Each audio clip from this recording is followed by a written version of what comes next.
Was there a moment or a stretch of time when you told that story last year about how when Shai was in the gym the night Russ was traded, how that sort of, you're going to remember that if he turns into something special. Obviously he's done that. Was there a moment when you knew that he could be this kind of player, like first team All-NBA caliber?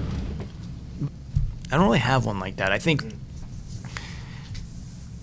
I remember a couple things about him, but I don't think they're necessarily like going to lead to this particular question. But my biggest recollections are, one, going to see Kentucky that year.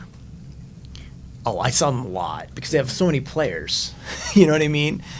And I just remember consistently walking away like the guy with the hair, like he had just kind of the, I was like, he's in the paint a lot. Like I just kind of like, but he wasn't starting. So it was like kind of beat me down over time. And then the other was his first like scrimmage here. We were in the blue practice facility because we were redoing the floor here. And I happened to be walking along the baseline of one of the baselines to go to talk to somebody. And the guys were playing. CP was here. It was that group. It was the first time that group had ever been together. And he made like a finish that was, I thought, pretty unique. I was like, oh, well, that caught my attention. But it wasn't, this guy's going to be an all-star player. That wasn't it. It was that there's tools there. That's different. That was different. When I can't remember how old I was, but one day I was driving along and my phone rang. It was Jerry Krause. And he was older and he was not in great health. But I did not know him. He asked me to come up to his house in Chicago. I feel comfortable telling this story now. Obviously, he's passed away. So I went to his house and we just sat together. And he had a lot of questions for me. And I did not know him. Like, he just wanted to talk ball, right? And scouting. And he was telling me, he's like, have you ever... This guy was a baseball scout, too. And he took it so serious. And he was talking about these, he called them like electric moments when you're scouting a player, where you see something, it's a glimpse of something, and you're like, you stand up and you look around and go, I hope no one else saw that. He's got great stories. And because he's watched a lot of players and done a lot of things. And I think like I do kind of understand what he's saying with that. So like when Shai made that finish, it was like a bit of a buzz, like something's going on here. And then you keep doing the rest of your stuff. But that doesn't mean he's going to be, I thought he was going to be this great player, and I never want to act like we had some great idea that he was going to, you observe, you watch, you support, you try to create conditions for the players, and I think you challenge.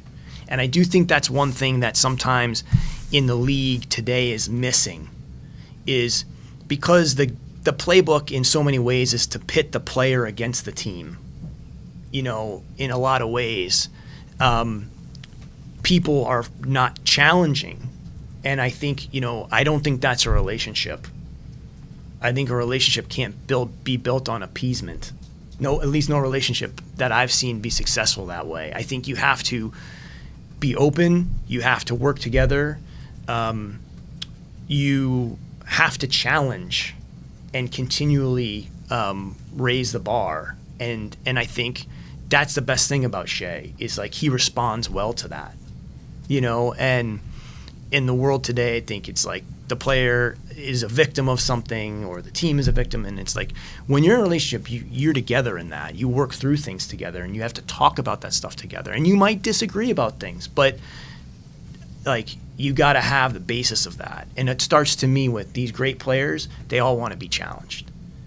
And I think as soon as you are fearful of that, you can't help them get better. And in my mind, what we need to do as an organization all the time is how do we best serve the players? That doesn't mean fluffy pancakes and car washes. That means how do we help them achieve like their potential and what they want out of it? And sometimes there's friction in that. But you know, I think the playbook today, like I said before, is to try to pit everyone against each other. And like the best organizations, I think, take that divide or whatever's being, and they squash it. And so I don't know how I got onto that, but I was just thinking about Shai, and like he's so great because he I think wants that. You know, the big thing with him is, you know, he's got to be a two-way player to be great. He's got to be, and he took huge strides in that.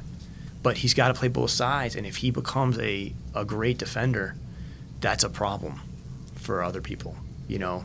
So I'm really excited to just observe how he continues to improve, and then how we can continue to help him,